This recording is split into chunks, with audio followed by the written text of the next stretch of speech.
Ryan Mason era begins at the Hawthorns, and it begins with a 1-0 win over Blackburn Rovers.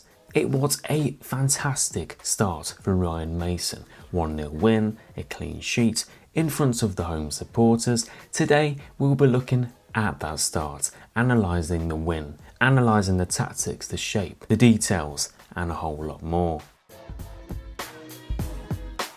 So this was the starting 11 in Ryan Mason's first outing as West Brom boss, and overall it was a good start. It was a very duel-infested start to the game, where there was a lot of fouls. It was very stop and start, but West Brom grown into it. West Brom were probably the better team in the first half, before the second half was quite even and a little bit boring, to be quite honest with you. The best performers for me were Nat Phillips and Isaac Price.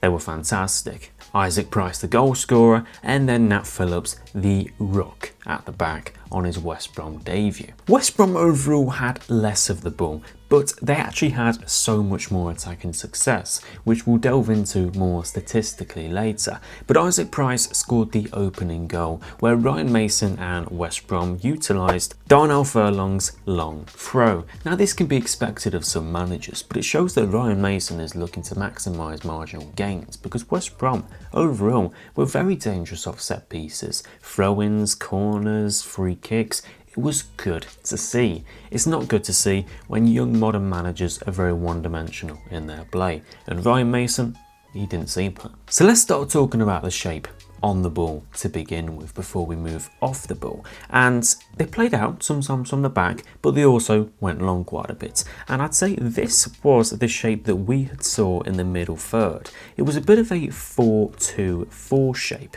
with everybody within their natural positions, very natural manoeuvrance, and overall worked pretty well. Nothing crazy, nothing mad. You didn't see any fullbacks inverting, you didn't see this, you didn't see that. It was a simple shape and clear and identifiable. With this 4-2-4, it was pretty easy for players to rotate, mostly Tom Fellows and Isaac Price. The two worked pretty well, even if it wasn't Tom Fellows' best game. But with this shape, it was very easy to achieve wide overloads, as you can see on either side.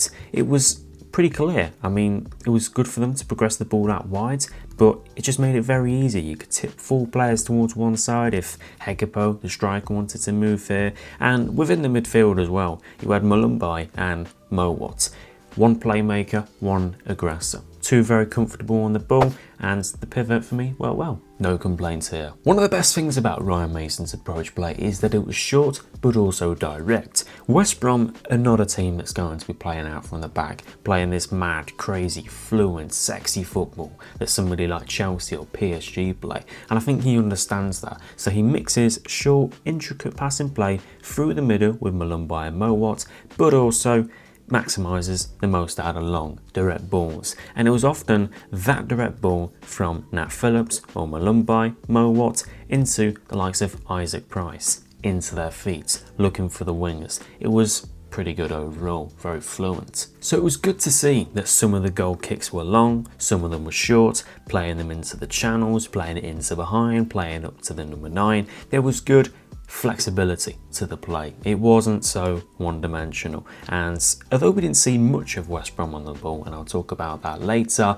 there were some very promising signs in his first game as boss. And when we move higher up into the opponent's box, the maximisation of Isaac Price was good to see. He was getting within the attacking areas, and Isaac Price has very good know-how to his positioning within the box, as you can see from the goal. He knows where to be, he sniffs down danger very well, and has a good eye for goal, as seen with his time with Northern Ireland. But it was this consistent 4-2-4, nothing crazy. Players would move up, maybe the fullback would have a spontaneous run. Carl Grant at times would drift into these spaces, looking to cut inside and shoot even in the half spaces, and even Callum Styles would make a run over here, but it was quite uncommon.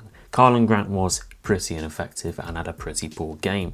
Hegepo probably had one good move all game, if I'm being totally honest with you, and it was the one that came with Tom Fellows, where Tom Fellows made a good underlapping run and Hegepo should have scored. But overall, you achieve a good box overload within here. You have Darnell Furlong, a good crosser, Callum Styles, decent crosser, Mowat, good passer of the ball, Malumbai. So overall, you've got good physicality within the box. I think the only thing that West Brom could add to their attack is potentially a left winger, potentially looking at a Premier League loan, just to add a little bit more quality and spice into the attack. Because the problem with West Brom is that they were very counter-attacking, very transitional, which we're going to have a look at in a sec. So you need clinicality. Clinicality, is that a word? You need some quality in the attack if you're going to be purely transitional and look for that space. But if we have a look at them off the ball, if we just switch over to this shape, and as you can see, it's a very common 4-4-2. 4-4-2, nothing crazy again. Ryan Mason isn't going with these freakishly modern tactics. It was pretty common. So let's add an opposition into the thick of it. And then what we can gather from this, when we have an opposition and when they have the ball, every time it moved over into one of these wide spaces, that's when the press was triggered. Carl and Grant would go over to press. If it was on the other side, then Tom Fellows would do the same. It was purely looking to block the players, their passageway. If they wanted to find a ball through to the middle, then bang, Mowat would be there, the aggressive Malumbai would be there. And whenever the ball actually moved to a winger within these spaces, that's when they were really forced back. Styles would jump over, Grant as well, forcing them back. And then Hegerpo would move into the space here. But what the interesting thing was about all of this is that West Brom brought everybody back when they were attacking. It was very interesting. So let's pretend a player has the ball here, then everybody was moving back. So if I just demonstrate this real quick, everybody was moving back, even the striker, even Isaac Price, everyone was back. And this was very interesting because West Brom probably have some of the better players within the division. Tom Fellows, you could argue, Hegerpo, Nathaniel Phillips, Hegum, they have a decent quality within their squad, with good quality on the bench with Josh Maja, Caleb Taylor, etc, etc. So I was surprised by this, but when you've seen it actually work, it made a lot of sense. They would force Blackburn to push more players forward, so the right back was often pushing forward because they did have some success within these spaces, but it forced them to constantly cross, and that's where West Brom excel. Because West Brom have so many players back, it's very difficult for them to find any space. Blackburn don't have the individual quality to simply just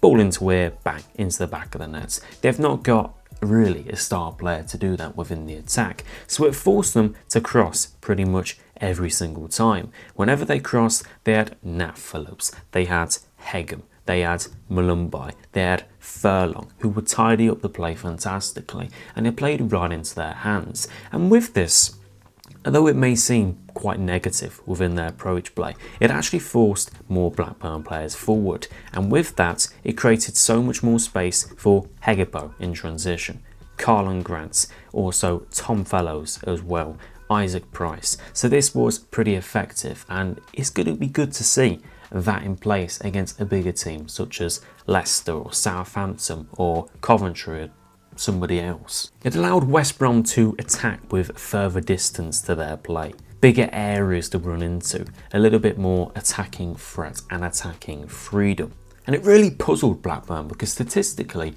Blackburn were terrible in this game. It was a mix between West Brom being outstanding without the ball, but also a mix of Blackburn just having little to no quality whatsoever. But they were also nullified by how good Ryan Mason's team was. When we look at statistically, the first half statistics, Blackburn Rovers had more of the ball, yet they had zero success with it. 2 shots, 1 on target, absolute nada. They had 1 successful cross out of 12, simply because Nat Phillips was just winning everything. They had 10 more final third entries than West Brom, yet none of them were successful.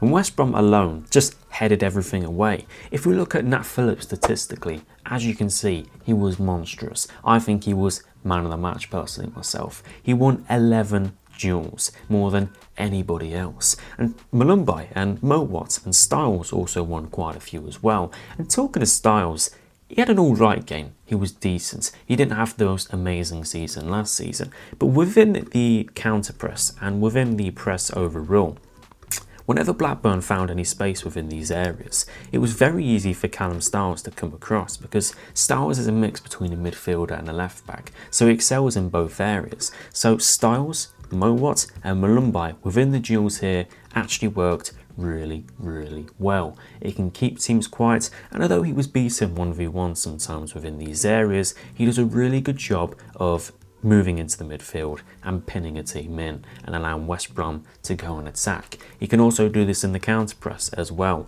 if we move everybody back once again.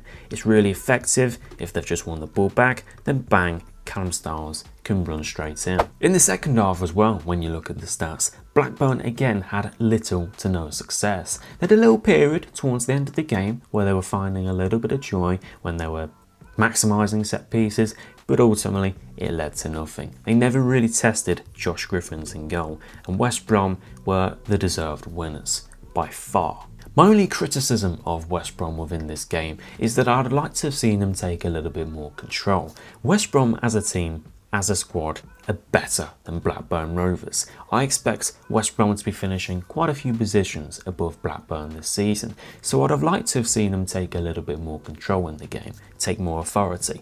Nobody's asking for you to go full Russell Martin, full Enzo Maresca, 90% possession, but I'd like to have seen more control, because West Brom have the quality to put the game to bed, to win 2 or 3-0 within this game, and they easily could have. So I'd have liked to have seen them have been this, because you can't just sit back and be so transitionally focused every single game. Of course, against the bigger teams, this would be really effective, and it's nice to know that West Brom and Ryan Mason can set up well without the ball. But I want to see them bring some fluidity with the ball, some success, some joy, else the football will become a little bit one-dimensional in terms of transitions, in terms of set pieces. You want to see this West Brom team thrive and put games to bed. Thank you guys for watching today's video. If you did enjoy, smash a like and subscribe to the channel. Where do you think West Brom will be finishing this season? Will it be mid-table? Will it be lower? Or will it be playoffs? Let's see. Thank you for watching, and I'll see you guys in the next one.